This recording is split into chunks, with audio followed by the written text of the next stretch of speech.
Bonjour à toutes, bonjour à tous. Bienvenue à cette présentation pour l'année 2020 pour le compte de l'école Saint-Luc. Avant toute chose, donc une petite présentation personnelle. Donc en ce qui me concerne, je m'appelle Alexandre Pintio, je suis avocat au barreau de Bruxelles et j'ai le plaisir de donner cours aussi à l'ULB dans le cadre du master en gestion culturelle où j'enseigne évidemment toutes les matières juridiques qui sont liées au secteur culturel et aux spécificités du marché de l'art également. Aujourd'hui, je vais partager avec vous, à la demande de Saint-Luc, quelques informations que vous pourrez utiliser à la fin de vos études, notamment sur les démarches que vous pourriez avoir à accomplir une fois que votre cursus sera terminé, et aussi pour vous donner quelques balises, quelques références que vous pourrez utiliser assez rapidement en fait dans les mois qui vont venir suite à l'obtention de votre diplôme. J'en profite pour remercier en particulier Cécile Jardin par rapport à l'organisation de cette diffusion, de cette vidéo. J'espère qu'elle vous permettra d'avoir toutes les informations à disposition. Alors, le plan de la séance est assez dense, hein, je vais commencer par quelques clarifications sur ce qu'on appelle le statut d'artiste. C'est probablement un terme que vous entendrez régulièrement dans le cadre de vos activités, et donc c'est important que l'on parle de la même chose. Donc pour ça, il faut qu'on clarifie clairement le vocabulaire qui est derrière ce fameux terme statut d'artiste. Ensuite, je survolerai brièvement les démarches que vous pouvez faire, que vous devez faire, je devrais même dire, à la sortie de l'école. Donc une fois que vous avez votre diplôme en poche, il y a quelques petites choses que vous devriez mettre en place pour vous permettre d'être en ordre au niveau de votre statut face à l'emploi. Et puis alors, vous voyez, donc on va avoir une importante troisième partie dans laquelle on verra comment vous pouvez exercer vos activités artistiques en fonction de la législation qui est applicable en Belgique. Alors évidemment, le sujet est un petit peu aride, hein, on ne va pas se leurrer, ça reste du droit, mais je tâcherai de faire le nécessaire pour essayer de rendre ça le plus, à défaut de le rendre passionnant, je vais essayer de le rendre le plus digeste possible. Alors, comme annoncé, voilà la première partie sur la question du statut de l'artiste en Belgique.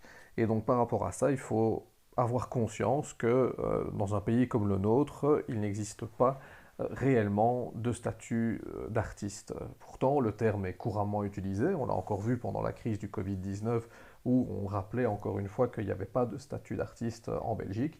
Donc qu'est-ce qu'on veut dire par là? En réalité, un artiste, lorsqu'il agit dans le cadre d'un travail, il a finalement les mêmes options que n'importe quel autre travailleur en Belgique. Et un travailleur, face à l'emploi, il a trois options. Soit de prendre un statut de travailleur salarié, ça c'est l'hypothèse, un peu comme vos contrats d'étudiants auxquels vous avez peut-être déjà été confrontés. Le statut salarié, ça implique la signature d'un contrat de travail, on va le voir dans quelques instants. Le deuxième cas, la deuxième hypothèse, à l'opposé, c'est le statut d'indépendant. Et là, c'est l'hypothèse où on est son propre patron. Et enfin, il y a un troisième cas de figure qu'on va à peine survoler aujourd'hui, c'est l'hypothèse de l'artiste fonctionnaire, donc une personne qui serait sous statut de fonctionnaire et qui travaillerait pour l'État. Donc à part peut-être certains contrats d'enseignement, en réalité l'artiste fonctionnaire est plutôt une exception. Donc c'est plutôt en fait l'hypothèse du statut salarié et du statut indépendant que l'on va rencontrer dans le cadre du lancement d'une activité d'artiste. Et donc au milieu de tout ça, qu'est-ce qu'on veut dire par le statut d'artiste? En réalité, ce qu'on appelle le statut d'artiste, c'est un cas de figure tout à fait particulier qui est propre au statut de travailleur salarié. Un travailleur salarié, il a droit à des allocations de chômage lorsqu'il perd involontairement son emploi. Eh bien, lorsque un artiste perçoit des allocations de chômage, donc dans l'hypothèse du statut salarié, eh bien, du fait de son activité artistique, il a la possibilité d'éviter la diminution des allocations de chômage dans le temps. Et ça, c'est ce qu'on appelle le statut de l'artiste en Belgique. Donc en fait, lorsque vous avez un artiste qui vous dit qu'il a obtenu son statut d'artiste, c'est un artiste qui vous dit qu'il a d'une part des allocations de chômage et d'autre part, du fait de son activité artistique, il arrive à éviter la diminution des allocations de chômage dans le temps. par opposition, je dirais, à ce qui se fait habituellement pour n'importe quel chercheur d'emploi en Belgique, ou une personne qui, en principe, cherche de l'emploi, mais plus il bénéficie dans le temps d'allocations de chômage, plus les allocations de chômage sont susceptibles de diminuer. Donc là, on voit vraiment le statut d'artiste, en fait, c'est une dérogation au principe de base qui voudrait que des allocations de chômage soient dégressives dans le temps. Alors, lorsque vous allez terminer votre cursus, ben, d'emblée, vous allez devoir vous positionner face à l'emploi. Ce sont des termes un peu sérieux, évidemment, mais ce sont des questions qui doivent se poser, évidemment, puisque le but de ce positionnement face à l'emploi, c'est de vous permettre de répondre à la question de, finalement, qu'est-ce que vous voulez faire une fois que vous avez obtenu votre diplôme en poche. Alors, je dirais que caricaturalement, on a deux options, évidemment. Soit on décide de poursuivre des études, peut-être faire un master complémentaire, éventuellement un programme d'échange à l'étranger, ce genre de démarche. Mais donc là, on reste dans un cadre, on va dire, scolaire, universitaire, ou en tout cas dans un cadre de formation, et pour lequel, ben, en réalité, votre statut face à l'emploi ne va pas changer, puisque vous allez toujours être considéré comme étudiant. À l'opposé, ben, une fois que vous avez votre diplôme, vous avez la possibilité aussi de vous lancer, de vous plonger dans le grand bain. Et donc, dans ce cadre-là, qu'est-ce que vous allez devoir faire? Ben, c'est toutes les démarches qu'une personne doit faire lorsqu'il décide de trouver un emploi. Et donc, ben, on a des choses tout à fait caricaturales, mais habituelles, du type préparer un CV. Pour une activité artistique, ben, évidemment, l'utilisation du portfolio, ce sont des choses que l'on rencontre.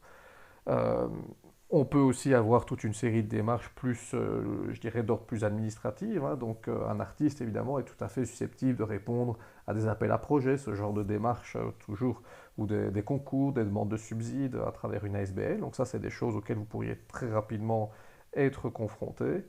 Ou également, euh, je dirais, participer ou poursuivre indirectement toute une série de formations qui vous permettrait de singulariser votre démarche artistique, ou en tout cas de vous différencier sur le secteur pour, je dirais, à la découverte du public ciblé. Mais évidemment, tout ça, c'est de la théorie. En pratique, qu'est-ce qu'il faut faire pour mettre en place un statut social? Eh bien, la première chose à faire, c'est une démarche administrative qu'il faudra mettre en place en fonction de la région dans laquelle vous êtes actif ou dans la région dans laquelle vous êtes domicilié. Ben, vous allez devoir vous rendre soit chez Actiris, soit auprès du Forum pour la Belgique francophone, si vous êtes d'origine néerlandophone, mais alors c'est la VDAB qui sera votre interlocuteur. Et donc là, quel est le but de cette démarche? Ben, c'est s'inscrire donc, comme demandeur d'emploi, comme chercheur d'emploi, ce qui va vous permettre donc de vous classer, je dirais, dans la catégorie des travailleurs salariés. Et là, une fois qu'on est dans cette catégorie-là, ben on peut, je dirais, tout le mécanisme de la protection sociale propre aux travailleurs salariés va pouvoir être mis en place. Actiris, pour prendre l'exemple de la région de Bruxelles-Capitale, met en place toute une série d'aides à l'emploi, toute une série d'accompagnements pour permettre aux personnes, en fonction de leur profil, de trouver un emploi qui corresponde à ce profil.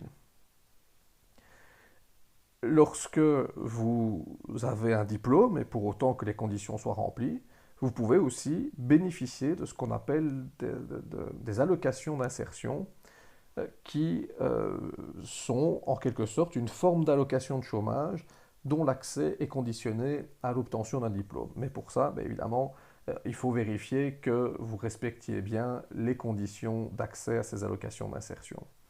Donc, de quoi s'agit-il? D'abord, quelles sont les conditions? La première condition, la plus importante, c'est d'effectuer ce qu'on appelle un stage d'insertion professionnelle.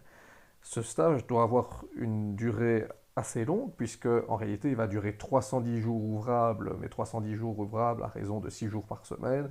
Mais en fait, ça correspond en réalité à une année complète. Et donc, durant cette année, vous devez être inscrit comme demandeur d'emploi. Évidemment, vous devez chercher de l'emploi. Qu'est-ce que ça veut dire? Ça veut dire que vous devez consulter les annonces, envoyer des CV, garder les preuves, évidemment, des envois que vous avez faits. Le cas échéant, évidemment, vous rentrez à des entretiens d'embauche auxquels vous seriez convoqué. Une fois que vous avez fait ce stage d'insertion professionnelle, qui correspond en fait à un stage d'attente, eh bien, vous avez droit alors à une allocation d'insertion qui, comme je l'ai dit tout à l'heure, correspond à une allocation de chômage sur base de vos études. Alors cette démarche, idéalement, doit être faite euh, avant le 1er août de l'obtention de votre diplôme, évidemment, sauf si vous avez une deuxième session, ce qui peut évidemment arriver. Hein. J'en sais quelque chose puisque je donne cours à l'ULB où je rencontre dans ce cadre-là aussi mes étudiants qui parfois, malheureusement, doivent repasser leur examen en deuxième session. Et donc, ben, dans ce cadre-là, c'est pas grave, évidemment, vous ferez les démarches une fois que vous aurez obtenu votre diplôme, fin août, début septembre, évidemment. Mais en tout cas, pour ceux qui ont obtenu le diplôme en première session, ben à ce moment-là, inscrivez-vous donc comme demandeur, euh, chercheur, comme demandeur d'emploi, pardon, auprès d'Actiris ou les équivalents régionaux, au plus tard pour le 1er août, ce qui vous permettra donc de bénéficier des avantages le plus rapidement possible. Alors, évidemment, outre la durée du stage de 310 jours, encore faut-il rechercher activement de l'emploi pendant le stage. Donc là, je vous l'ai dit, c'est postulé de manière classique, comme on peut le concevoir pour un chercheur d'emploi. La dernière condition, qui est la plus particulière, c'est en fait une condition d'âge. Et donc, le système des allocations d'insertion est ouvert aux personnes qui n'ont pas atteint 25 ans au moment où ils font leur demande d'allocation d'insertion. Ça, c'est un élément important, puisque ben, ça peut arriver en fonction du parcours des uns et des autres. Il peut arriver qu'au moment où vous allez faire votre demande d'allocation d'insertion, vous pourriez donc vous retrouver dans une hypothèse où vous avez dépassé l'âge requis. Et alors, quelles sont les options quand c'est comme ça? Ben, malheureusement, si ce n'est trouver quelques possibilités qui sont prévues par le législateur, on a relativement peu d'options. Et donc, ça veut dire potentiellement ne pas avoir droit aux allocations d'insertion si on a dépassé l'âge. Et c'est finalement ce qui arrive assez régulièrement. Une fois qu'on a accès aux allocations d'insertion, ben, pendant combien de temps allons-nous y avoir droit? En réalité, pendant 3 ans. Et donc, ça veut dire que pendant cette période-là, vous touchez quelque chose qu'on ne qualifie pas en réalité d'allocation de chômage, mais qui est quand même très proche de ce mécanisme-là, mais qui ici, ben, du fait de l'obtention de votre diplôme, est appelé donc allocation d'insertion. Si vous êtes intéressé par cette question, si vous avez envie d'avoir des informations complémentaires sur cette question, vous pouvez toujours consulter la fiche qui est éditée par l'ONEM. L'ONEM, c'est l'Office national de l'emploi, qui chapeaute évidemment toute cette réglementation. Et là, si vous tapez sur Google ONEM T37, vous allez tout de suite tomber sur la fiche explicative de l'ONEM sur toutes ces questions. Donc, je vous encourage évidemment à y accéder.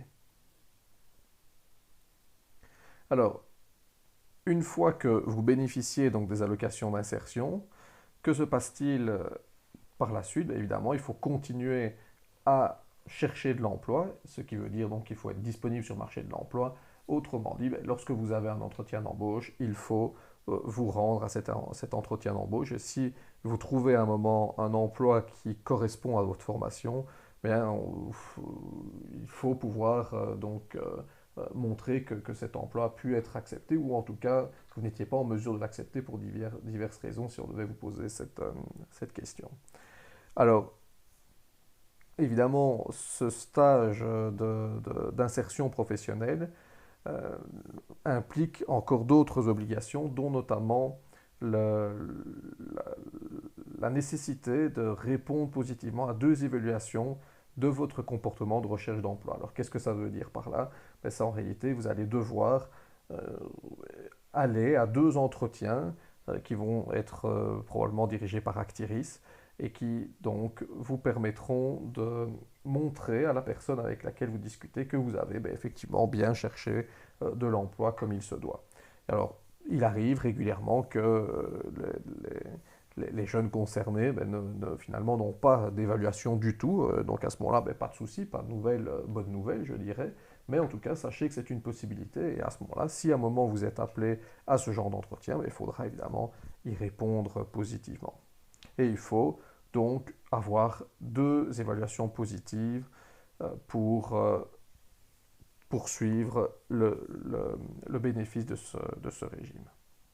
Alors vous trouverez également, outre sur le site de l'ONEM, vous pouvez aller voir le site de Bruxelles-J, qui est un site qui est très bien fait et sur lequel vous allez avoir énormément d'informations par rapport à votre statut face à l'emploi. Donc vous voyez, quand vous arrivez sur leur site qui ressemble à peu près à ceci, vous pouvez aller sur l'onglet Travailler et là vous allez avoir beaucoup d'informations sur les allocations de chômage et les allocations d'insertion et évidemment sur la recherche d'emploi, bien évidemment. Et donc, je vous encourage fortement à aller jeter un petit coup d'œil. C'est vraiment très bien fait, dans le sens où ça a été vraiment préparé pour un public, je dirais, de personnes, de jeunes personnes qui cherchent de l'emploi. Je vous ai parlé donc du site de l'ONEM, et là, vous retrouverez, donc si vous tapez sur Google ONEM fiche T35, vous tomberez sur cette page-ci, au sein de laquelle vous aurez toutes les informations qu'on a, et bien plus encore, que j'ai pu évoquer ici brièvement lors de cette petite présentation. Vous avez encore un autre site, qui est le site d'Artist Project, donc, qui dépend de la SBL IL, et sur lequel vous allez avoir beaucoup d'informations propres au statut d'artiste, propres au travail en tant qu'artiste. Donc là aussi, n'hésitez pas à jeter un coup d'œil. Ce site est moins orienté évidemment pour un profil de jeune artiste, puisqu'il a plus une fonction généraliste, je dirais. Mais donc vous y trouverez aussi beaucoup d'informations sur l'ensemble l'ensemble de cette présentation à laquelle vous êtes en train d'assister. Alors, poursuivons notre raisonnement avec maintenant les différentes manières d'exercer votre activité en tant qu'artiste. Et donc, dans ce cadre-là, on va passer en revue toutes les options qui s'offrent à vous pour exercer une activité artistique de manière légale, évidemment, en Belgique. Alors, on a déjà évoqué les deux premières pistes qui s'offrent à vous. Et donc, c'est la différence, c'est l'éternelle différence entre le contrat salarié d'un côté et le statut d'indépendant de l'autre. Donc, pour le statut d'indépendant, c'est dans une hypothèse où on n'a pas de contrat de travail. Alors que pour le statut salarié, ben là, on a un contrat de travail et une des caractéristiques du contrat de travail, c'est un lien de subordination. Qu'est-ce que ça veut dire le lien de subordination? Ça veut dire que vous, en tant que travailleur, et c'était le cas lorsque vous avez pu sans doute conclure un contrat, un job d'étudiant, ben, en tant que travailleur, vous mettez en quelque sorte votre force de travail au service de quelqu'un d'autre, un employeur, qui ben, va vous donner toute une série de directives et vous dire ben, comment il souhaite que vous structuriez le temps que vous mettez à sa disposition. C'est pour ça qu'il y a donc un horaire de travail, un lieu où le travail doit être presté, des conditions de travail particulières qui auront été convenues dans la convention que vous signerez avec lui. Donc ce lien de subordination, c'est quelque chose qui est important puisque pour le statut salarié, donc, vous n'êtes en quelque sorte pas libre d'organiser vos journées comme vous le voulez, puisque vous avez cet employeur qui est là pour structurer cela dans le cadre du contrat. Alors que le statut d'indépendant, ben, c'est exactement l'inverse. En théorie, en tout cas, ben, l'indépendant organise ses journées comme il le souhaite, euh, mais à charge pour lui, alors, ben, comment est-ce qu'il fait pour gagner sa vie? Ben, il va émettre des factures auprès de ses clients. Et donc, le plus gros du temps du travailleur indépendant, ben, ça va être évidemment d'une part la production artistique, hein, on est dans le secteur culturel ici, donc par essence c'est ça qui va l'occuper énormément, mais aussi évidemment énormément le développement de clientèle qui lui permettront alors ben, de gagner sa vie dans ce cadre-là.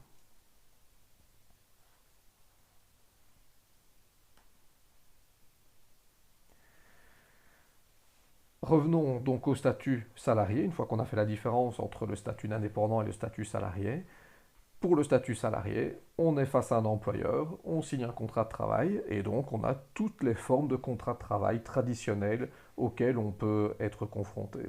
On a d'un côté les contrats à durée indéterminée, c'est ceux pour lesquels ben, on ne sait pas à l'avance quelle va être la durée du contrat et c'est le jour où une des parties décidera de mettre un terme au contrat que celui-ci s'arrêtera.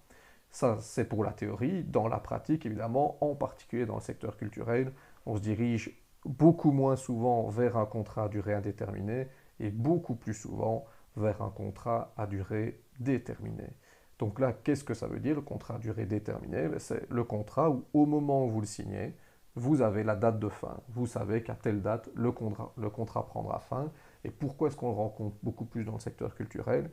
Mais en réalité, parce que dans le secteur culturel, on va fonctionner par projet. Et donc, le projet, il y a un début, un milieu et une fin.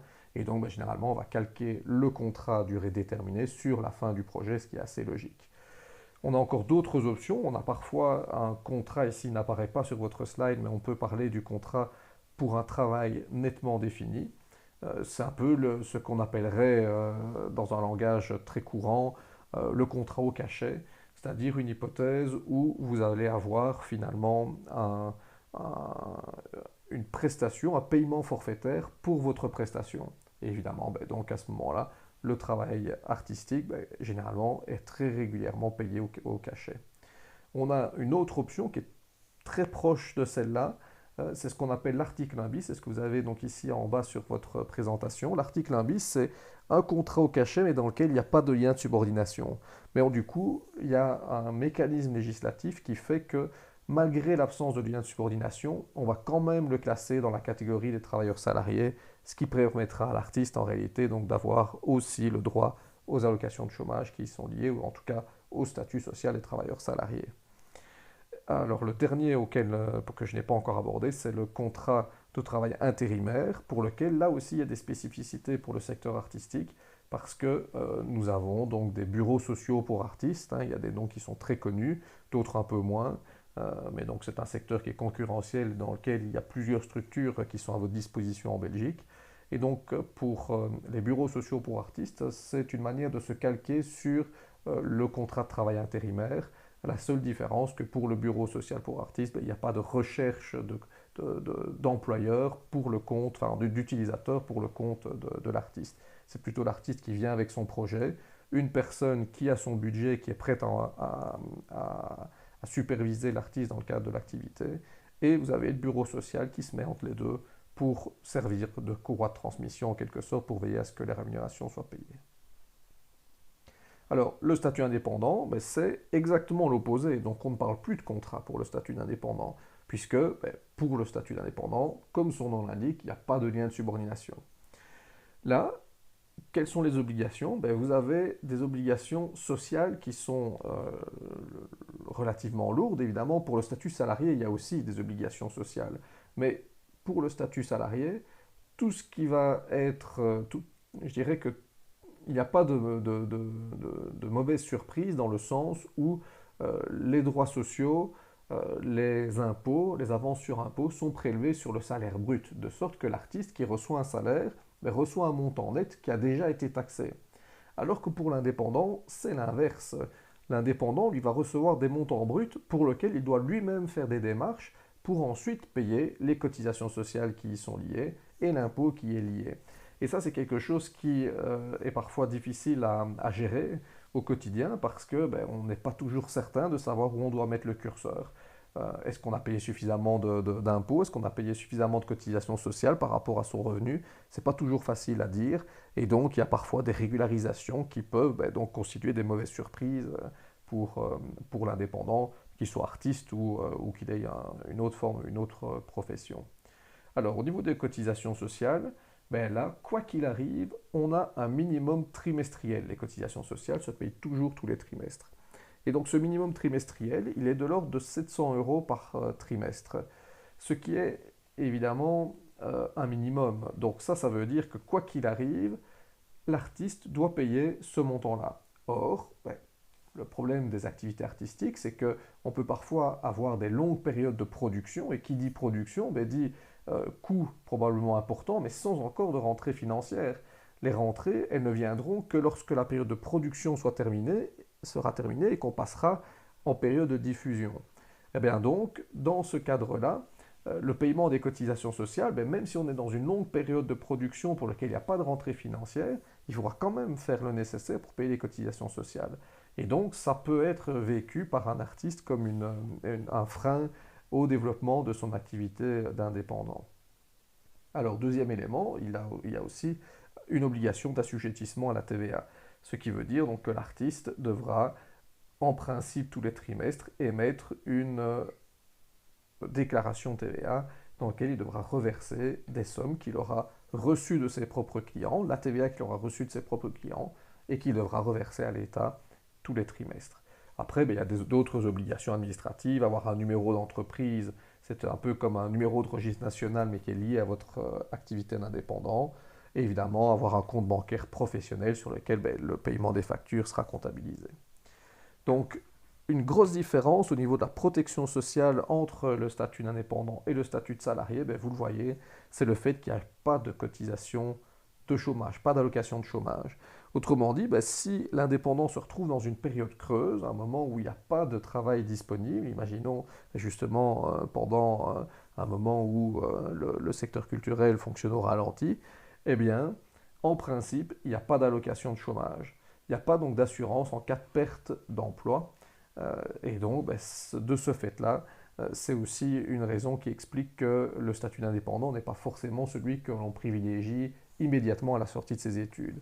Ce qu'on suggère, c'est de voir un petit peu l'évolution de l'activité artistique pour voir quels bénéfices elle peut générer, donc autrement dit, quel est le revenu que l'artiste peut tirer de son activité pour voir si effectivement ça lui permettra de subvenir à ses besoins, puisque le but c'est quand même toujours de pouvoir faire bouillir la marmite, évidemment. Alors, il existe une hypothèse où on est entre les deux. On est à la fois indépendant et on est à la fois salarié. C'est le statut d'indépendant complémentaire. Donc, on est complémentaire à un contrat de travail salarié que l'on a par ailleurs. Et donc là, c'est tout à fait intéressant, puisque ça permet d'avoir les avantages sociaux des artistes salariés, mais tout en bénéficiant d'une certaine flexibilité dans son organisation pour la partie que l'on exerce sous le statut d'indépendant complémentaire.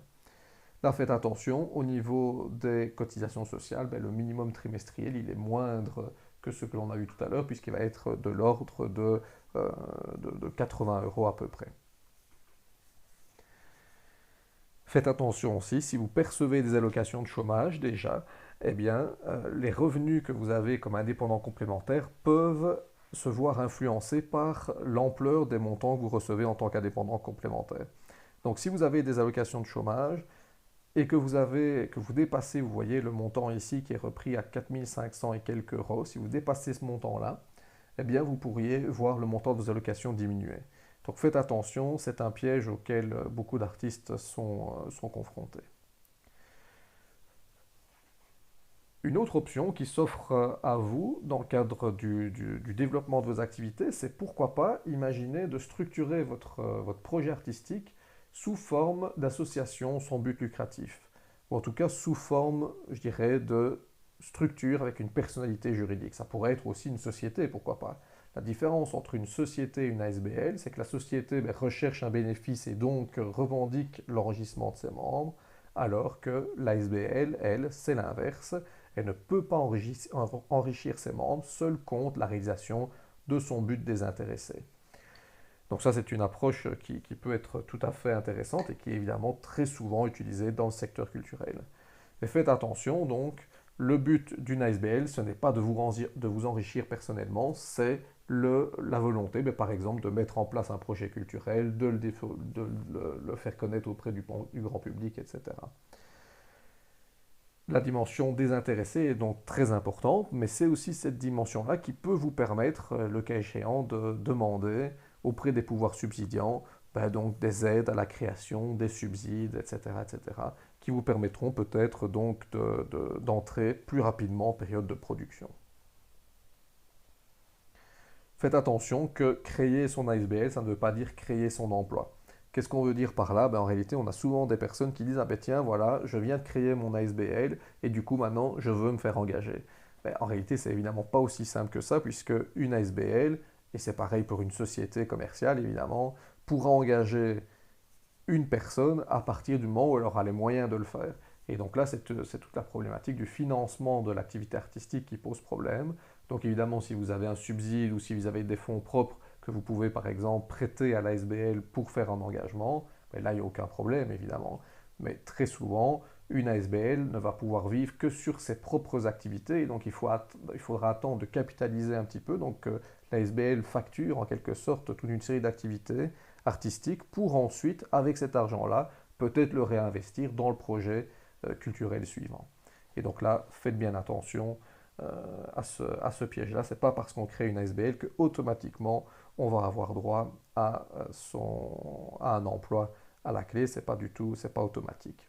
Faites attention aussi, si vous avez des allocations d'insertion ou des allocations de chômage, le fait d'être membre d'une SBL, le fait d'être administrateur dans une SBL est une information qui intéresse l'ONEM et Actiris.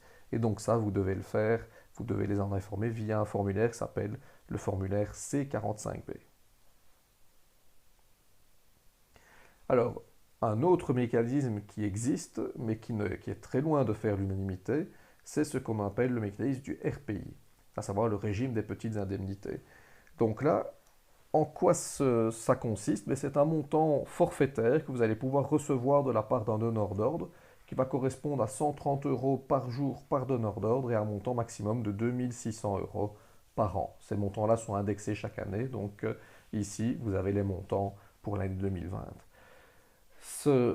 Des conditions supplémentaires s'appliquent. Il faut donc qu'il y ait d'abord 7 jours, enfin qu'il y ait au maximum 7 jours consécutifs pour le même donneur d'ordre. Donc on ne peut pas faire un nombre de jours indéfini pour la même personne. Et c'est maximum 30 jours par an. Si vous dépassez, si vous dépassez ces montants, vous pourriez être taxé. Donc faites attention. Alors que si vous ne les dépassez pas, quel est l'avantage? C'est justement l'absence de taxes et l'absence de cotisation sociale. Donc en fait, ça veut dire que les sommes que vous recevez sous le régime du RPI sont des sommes nettes d'impôts et nettes de cotisations sociales. C'est pour ça que c'est aussi très fortement critiqué. Donc ici, le but pour moi n'est pas de trancher la question, c'est une question qui a une connotation politique évidente, mais en réalité, des personnes, à juste titre ou à tort, je vous laisse juge par rapport à cette question, mais donc des personnes disent que le régime du RPI est une forme de dumping social ou est une forme de ne pas respecter, permet de ne pas respecter les règles du jeu pour le secteur culturel, et donc on se retrouverait dans le secteur culturel avec des personnes qui ont des profils différents et du coup des revenus potentiellement différents pour peut-être les mêmes activités artistiques. Donc les uns adorent, les autres détestent. Ici, je vous en parle évidemment parce que ça fait partie des options qui s'offrent à vous, mais vous voyez de toute façon les montants. On ne peut évidemment pas fonder une carrière artistique sur le régime du RPI. Disons que à moyen terme ou à court terme, c'est quelque chose qui peut vous permettre d'avoir du net en poche, évidemment, sans devoir payer de taxes. Donc ça peut être intéressant de ce point de vue-là. Mais attention, ça a un revers important, puisque vous n'allez pas cotiser pour vos avantages sociaux, vous n'allez pas cotiser pour votre pension, bref, vous ne cotisez pour rien du tout, et donc vous n'avez pas de protection sociale sur base de ce régime-là. Donc à utiliser, je dirais, avec parcimonie et prudence, même si dans la pratique, je sais qu'à nouveau, il faut bien faire bouillir la marmite, et donc c'est parfois utile d'avoir des montants qui sont versés net d'impôts. Alors comment est-ce qu'on fait pour mettre en œuvre un RPI? Eh bien là, il faut demander une carte artiste auprès d'une commission artiste. Et pour ça, vous pouvez le faire via un site internet qui s'appelle Artist at Work, et au sein duquel donc, vous pouvez faire la demande de carte artiste, tout simplement. Faites attention au niveau donc, des conséquences sur le chômage. Donc, ce n'est pas pris en compte pour l'ouverture du droit aux allocations de chômage. Ce n'est pas considéré comme une recherche d'emploi non plus. Et par contre, le jour où vous exercez une activité artistique rémunérée en RPI, ou défrayée, devrais-je dire plutôt en RPI, eh bien, vous allez perdre pour ce jour-là le montant de l'allocation de chômage qui correspond à la journée. Donc, faites attention. En particulier lorsque vous voulez ouvrir votre statut d'artiste. Pour ouvrir votre statut d'artiste, on ne va pas en parler dans le cadre de cette formation, mais vous allez devoir démontrer une activité artistique suffisamment importante, et pour démontrer cette activité, il faut montrer des contrats de travail. Or, si vous faites des RPI, comme ce n'est pas considéré comme un contrat de travail, on ne peut pas le prendre en compte. Donc c'est vraiment quelque chose, comme je le disais, qui doit être utilisé avec prudence, parce que des personnes qui ont pu l'utiliser jusqu'à leur maximum se retrouvent parfois 6 mois plus tard bloqués parce qu'ils espéraient avoir droit à des allocations de chômage ou ouvrir leur droit au statut d'artiste, et ils se rendent compte qu'il leur manque quelques jours pour remplir les conditions. Pourquoi? Parce qu'ils ont peut-être trop utilisé le mécanisme du RPI tout en restant évidemment dans les règles légales.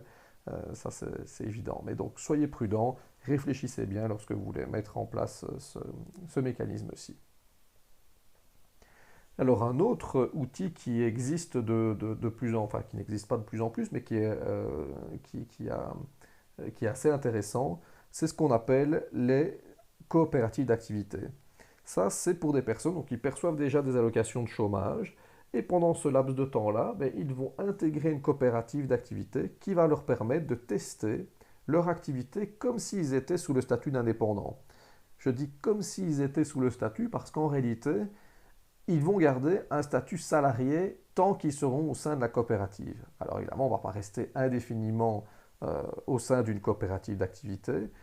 C'est assez logique, ça va être limité dans le temps, mais en attendant, tant qu'on reste au sein de la coopérative d'activité, eh bien, on peut percevoir ses allocations de chômage d'un côté, tout en développant son activité comme si on était un indépendant, et donc aussi potentiellement facturer ses activités auprès de vos clients. Ça, c'est tout à fait intéressant donc, pour voir ben, si l'activité que vous projetez rencontre un succès suffisamment important pour vous permettre à nouveau de faire bouillir la marmite. Enfin, dernier élément que j'aimerais bien analyser avec vous, c'est quelque chose qui est très important évidemment dans le secteur culturel, ce sont les revenus issus des cessions ou des licences de droits d'auteur. Donc évidemment, à partir du moment où vous avez des activités créatives, elles sont tout à fait susceptibles d'être protégées par le droit d'auteur. Et lorsque d'autres personnes souhaitent utiliser vos revenus, vos créations et souhaitent diffuser vos créations, etc., ben, pour ça, ils doivent vous rémunérer en droit d'auteur plutôt. Et donc ça peut constituer une forme de revenu qui peut devenir très intéressante au fur et à mesure des années. Et donc, non seulement c'est intéressant parce que ça constitue une alternative au contrat classique que l'on a déjà évoqué jusque maintenant, mais en plus, c'est quelque chose qui va être très intéressant fiscalement parlant, puisque vous allez taxer que à 15%. Donc, toutes les autres formes de rémunération qu'on a évoquées jusqu'ici, si ce n'est peut-être le mécanisme du RPI où là il n'y avait pas d'impôt ni cotisation, mais toutes les autres formes, donc le statut d'indépendant, l'indépendant complémentaire, l'indépendant tout court, le salarié, mais toutes ces formes-là impliquent une taxation jusqu'à 50% en Belgique. Donc en Belgique, ben, on sait qu'on paye beaucoup d'impôts et qu'on paye beaucoup de cotisations sociales. Eh bien, pour le droit d'auteur, c'est quelque chose qui est différent. Ce n'est pas considéré comme un revenu, c'est considéré comme une exploitation de votre création par quelqu'un d'autre. Et donc pour ça, c'est ce qu'on appelle un revenu mobilier. Donc sans rien faire, je dirais rien qu'en donnant une licence à quelqu'un d'autre, ben, vous avez la possibilité donc d'avoir des retours sur investissement, des sommes d'argent que l'on va appeler donc des revenus de droit d'auteur. Donc c'est très intéressant de ce point de vue-là, c'est fiscalement intéressant également, et en plus, ben, pour vous, c'est d'autant plus pertinent que ben, vous allez être actif justement au sein d'un secteur où les droits d'auteur sont particulièrement exploités. Et donc, qu'est-ce qu'il faut faire pour pouvoir en bénéficier? Ben là, on est obligé, j'insiste bien, on est obligé de passer par la case convention contrat. On ne peut pas céder ses droits d'auteur ou donner en licence ses droits d'auteur si on ne fait pas un contrat. Pourquoi est-ce qu'on ne peut pas? Parce que c'est la loi qui le dit. La loi sur le droit d'auteur dit que l'auteur conserve ses droits d'auteur, sauf s'il le précise dans un contrat écrit. Et du coup, l'administration fiscale, comme elle voit évidemment que beaucoup de personnes essayent de faire du droit d'auteur ou bénéficier de ce régime fiscal avantageux, eh bien, elle vérifie, c'est la première chose que l'administration va vérifier, elle va vérifier l'existence d'un contrat de travail. Donc, pour mettre ça en place, il n'y a aucun problème, c'est relativement facile en théorie, mais vous êtes obligé d'avoir un contrat de droit d'auteur. Vous êtes aussi tout à fait, vous avez aussi la possibilité de passer par les sociétés de gestion collective lorsque vous l'estimez utile, qui sont des structures qui vous permettront donc d'aller revendiquer vos droits d'auteur auprès des personnes qui exploitent vos créations. On pourrait prendre l'exemple de, de, donc, je vais prendre deux exemples, ce sera deux exemples caricaturaux. Imaginons le secteur audiovisuel avec la diffusion d'un court-métrage sur une chaîne télévisée. Eh bien, cette chaîne télévisée, pour cette diffusion, elle va devoir payer des droits d'auteur. Et ça, la société de gestion collective pourrait donc, pour vous, aller contacter les différentes chaînes télévisées qui auront diffusé votre court-métrage. À l'opposé, imaginons quelqu'un qui est auteur de bande dessinée et qui donc signe un contrat d'édition avec une maison d'édition, ben, un contrat d'édition, c'est un contrat de cession de droit d'auteur. Évidemment, ce qui intéresse l'éditeur, c'est de pouvoir reproduire votre bande dessinée pour ensuite la diffuser. Eh bien, le droit de reproduction, le droit de diffusion, ce sont des droits d'auteur. Et donc, ça vous permet déjà d'entrer dans le régime. Sauf que dans ce cadre-là, ben, vous êtes en direct, évidemment, au niveau des discussions, vous êtes en direct avec l'éditeur. Donc, dans cette hypothèse-là, il est moins utile de passer par des sociétés de gestion collective, quoique vous pourriez toujours le faire, évidemment, si vous estimez par exemple que c'est plus simple, ou pour bénéficier d'une assistance juridique ou ce genre de choses, bien évidemment. J'arrive doucement à la fin de cette présentation, hein, qui est évidemment assez dense, mais l'avantage d'une présentation enregistrée, c'est que vous allez pouvoir la réécouter autant de fois que vous le souhaitez. Et donc, le but du jeu, évidemment, c'est de se poser les questions pour savoir comment transformer votre activité artistique en une activité qui vous permette de gagner votre vie. Et donc là, il y a toute une série de choses qu'il faut pouvoir faire. Ça impliquera inévitablement que vous soyez confronté tôt ou tard à la rédaction de contrats, à la signature de contrats, à la négociation même de contrats. Et donc, face à ce type de document qui peut parfois faire preuve lorsqu'on n'a pas une formation juridique, eh bien, notez que, je dirais, le plus important, la première chose à faire, c'est de ne pas signer quelque chose que vous ne comprenez pas. Donc, lorsqu'on ne comprend pas, on ne signe pas tout de suite et on demande de le clarifier, on en discute avec l'interlocuteur. Et là, je ne veux pas vous laisser sans partager avec vous un cas de figure que j'ai eu l'occasion de vivre avec des personnes justement qui sortaient de l'école. Ce n'était pas l'école Saint-Luc, c'était une autre école à Bruxelles. Mais vous aviez comme ça donc toute une série d'étudiants en arts plastiques qui avaient participé à un concours auprès d'une galerie d'art. Et cette galerie d'art qui avait pignon sur rue, hein, donc on parle de structure bien connue, cette galerie proposait aux étudiants de signer, une fois qu'ils étaient sélectionnés, un contrat d'exposition. C'était ce qui a été repris sur le contrat. Et vous aviez donc 20 étudiants qui avaient été sélectionnés. Ils venaient de recevoir leur diplôme quelques jours avant. Ils avaient été sélectionnés et ils se précipitent pour signer le contrat. Sauf le 20e qui se dit, tiens, c'est curieux, la convention parle bien un petit peu dans un alinéa d'une exposition, ça c'est sûr, mais elle parle quand même de beaucoup d'autres choses, notamment d'une clause de cession de droit d'auteur. Et donc là, il a un peu un bon réflexe, j'ai envie de dire. C'est à ce moment-là qu'il vient me voir pour me demander de quoi s'agissait-il. Et en réalité, une fois que j'ai eu l'occasion de lire ce contrat, je me suis rendu compte que cette galerie, en réalité, sous couvert d'une petite exposition qu'elle organisait à bon compte,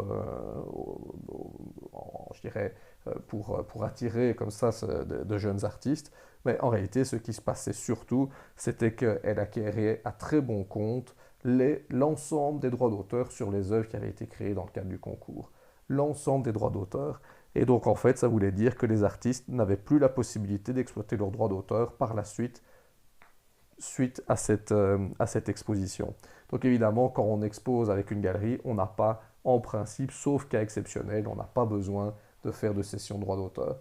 Et donc, heureusement que le 20e étudiant a eu le bon réflexe de se faire conseiller, évidemment, puisque ça lui a permis non seulement de ne pas signer la convention, mais aussi de prévenir ses camarades pour leur dire attention, ce qu'on est en train de signer, ce n'est pas tout à fait ce qu'on imaginait à la base. Et donc, ils ont pu négocier un avenant et les choses se sont finalement bien terminées. Mais donc, on voit, et vous allez inévitablement être confronté à des personnes qui, parfois, essayent d'utiliser une méconnaissance de la loi pour en tirer certains avantages. Donc, le secteur culturel, c'est un secteur qui est passionnant, mais comme dans tous les secteurs, il y a de temps en temps l'une ou l'autre personne qui sont des vilains petits canards et pour lesquels il faut se méfier. Donc, le meilleur conseil que je puisse vous donner, c'est lorsque vous avez une convention, lorsque vous n'êtes pas certain de ce qui est mentionné dans la convention, on en parle, on clarifie, et si on n'est pas certain, surtout, on ne signe pas. Voilà, j'arrête de parler ici. Donc avant tout, je vous souhaite une bonne continuation dans le cadre de votre future carrière artistique. N'hésitez pas à aller jeter un petit coup d'œil sur mon blog artenlo.be sur lequel vous allez aussi avoir beaucoup d'informations qui sont liées généralement à l'actualité et pour lequel donc, vous aurez comme ça accès gratuitement à beaucoup je dirais de fiches qui récapitulent beaucoup de règles qui sont applicables sur le secteur culturel et au sein du marché de l'art. Voilà, à très bientôt.